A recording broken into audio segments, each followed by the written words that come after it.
Hey everybody, I'm Chef Tom with atbbq.com, and this is Enchiladas Suizas.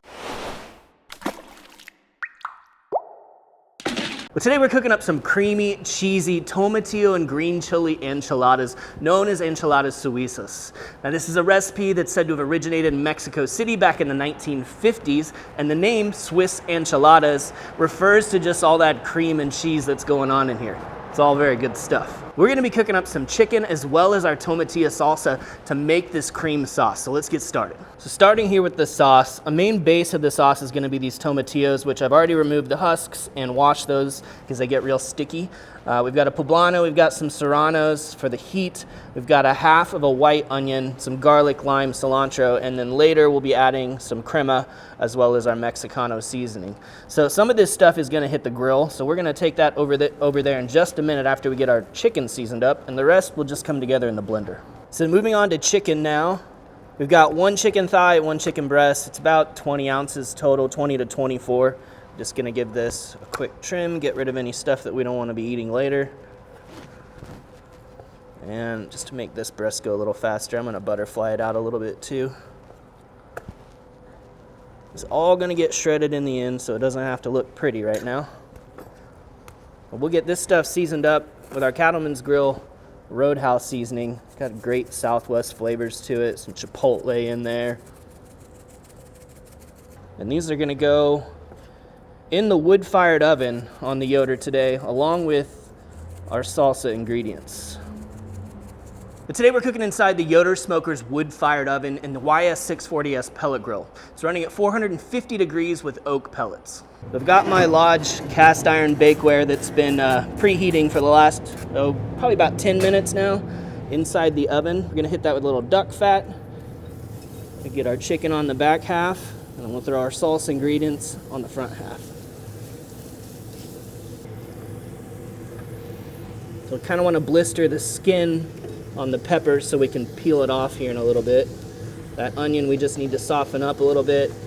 Same with the tomatillos, they'll pick up some color, soften up a bit. You get a lot more flavor out of this by doing it on the grill versus just boiling it in water. Now while the rest of those ingredients are cooking on the grill, we'll throw everything else that goes in raw into our blender so it'll be ready for the tomatillos and the peppers and our onion. Got a half bunch of cilantro that we'll just give a quick chop and let the blender do the rest. Stems and leaves are all good. And then finally our lime here. And we're looking to get a couple tablespoons of the juice out of here. Back at the grill, checking on our chicken now. We need 170s on the thigh, and we're getting really close there. Same thing for our breast. Just a little over, but that'll be fine. We're gonna go ahead and pull the chicken off. Leave all that juicy goodness in there. Scoot our veggies back into that chicken. It can hang out in there. So we're starting to get that release on the skin. That's what we're looking for there. But we just need a little bit more time on these. The cheese we're using today is this Oaxaca cheese. You can pick this up at your local Mexican markets, and it comes in this really long, like rope that's all twisted together. Just to show you how this works, I'm gonna take it apart, and then we'll shred it up into thick shreds to give kind of some texture to the cheese that's gonna melt eventually. And we'll find the end and kind of just unravel it. This is such a great kind of mixture of creamy, stringy cheese. And what I do is I'll just peel off 2-3 inches and start shredding it by hand. Just thin enough to melt fully once we get our enchiladas into the oven. All right, salsa ingredients are done. We're gonna throw our peppers into a little container to steam so that skin comes off really easy. Everything else can go into the blender, including all that juice. You got tomatillo juice, you got chicken juice, it's all good, so it all goes in. So that salsa stuff can just hang out in the blender while those peppers are steaming, and meanwhile we'll shred up our chicken now that it's cooled down a little bit, easier to handle.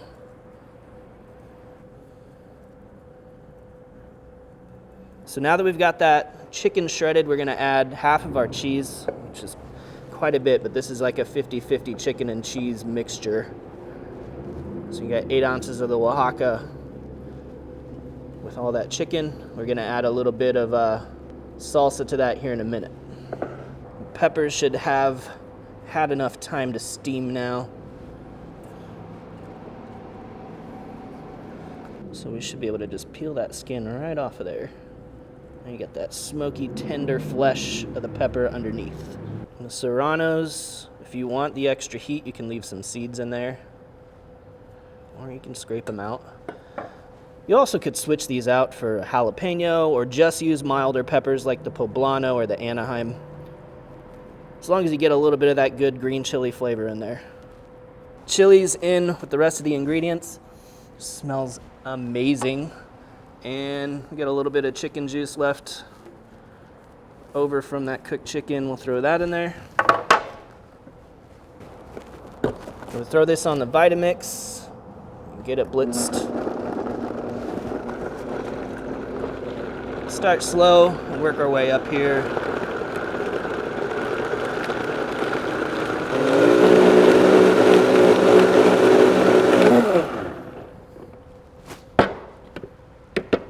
All right, so once that's fully smooth, and it looks really nice, now we're gonna add our crema, and this is where it gets creamy. So we've got the Mexican crema. If you just have sour cream, you can use that. But for the Mexican crema, it kind of has a little bit different, a thinner consistency to it, so you may need to water yours down a little bit if you're using sour cream.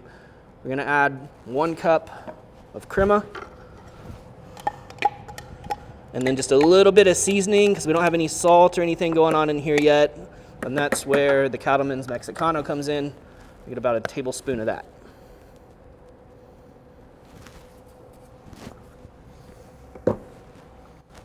One more time real quick now.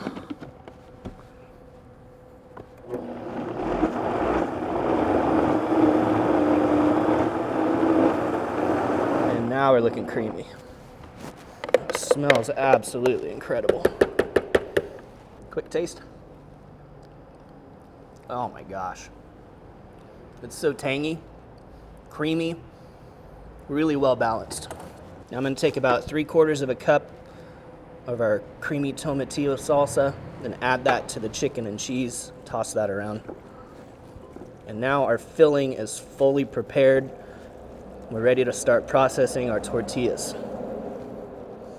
Next, we're gonna do a little fry on our corn tortillas, and this is a really crucial step. Now, we're lucky enough today to have some of the new Caramelo corn tortillas, a really beautiful white and blue corn mixture. Oil's a little hot. We wanna see bubbles, but we're not trying to fry this to crispy like it's a tortilla chip, and it's gonna go quick. So here's the technique. Just get it going a little bit. We're gonna flip it. Before it gets crispy, take it right out of there. Drain a little bit of that fat off. You can protect your hands by using your next tortilla up. And that's it. You just gotta get that tortilla coated in some of that fat so it doesn't completely disintegrate once you get the wet filling in there. Typically look for just a little bit of bubbling. Flip it over.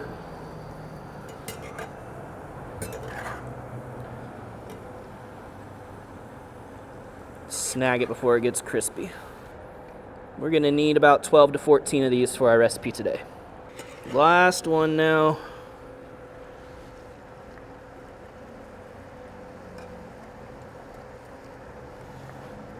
Goes pretty quick once you get started. And these are immediately gonna be ready to be filled, so we can move on to baking them inside that oven. Now, before we assemble these enchiladas, we need to put down a layer of our sauce on the bottom of the pan. So measure out 1 cup, should be enough to get a layer that covers the entire bottom of the pan. That'll kind of spread itself out as we start stacking them in here. So now these tortillas, they're tougher, right? They're not just gonna fall apart once we get our filling in here. We'll load those up with the chicken and cheese and a little bit of sauce, roll them, and start line them up here.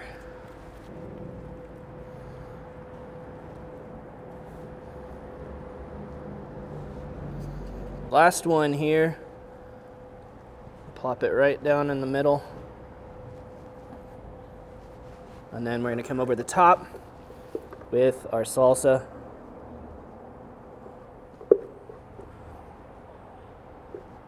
Just smother it.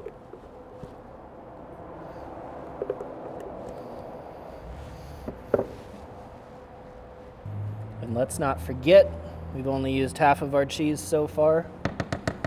That's because the rest goes on top.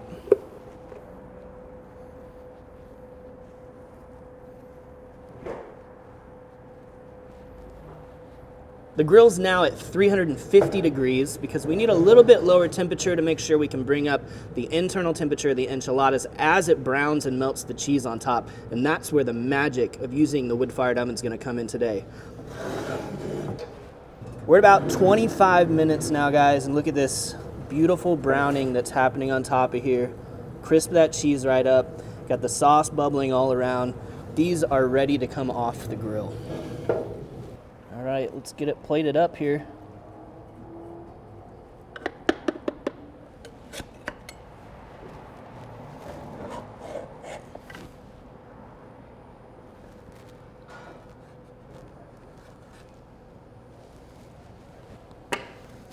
Just a little more drizzle of sauce on top there. Garnish it up with some cilantro, a little cotija, and we're ready to dig in. We've got that crusty edge right there.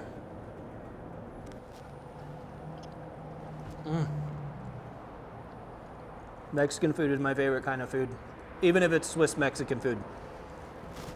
I love this. It is so creamy. It's rich, but because of the tomatillos and that lime, it's tangy, so it feels fresh and not heavy, which is incredible considering we put some heavy stuff in here, right?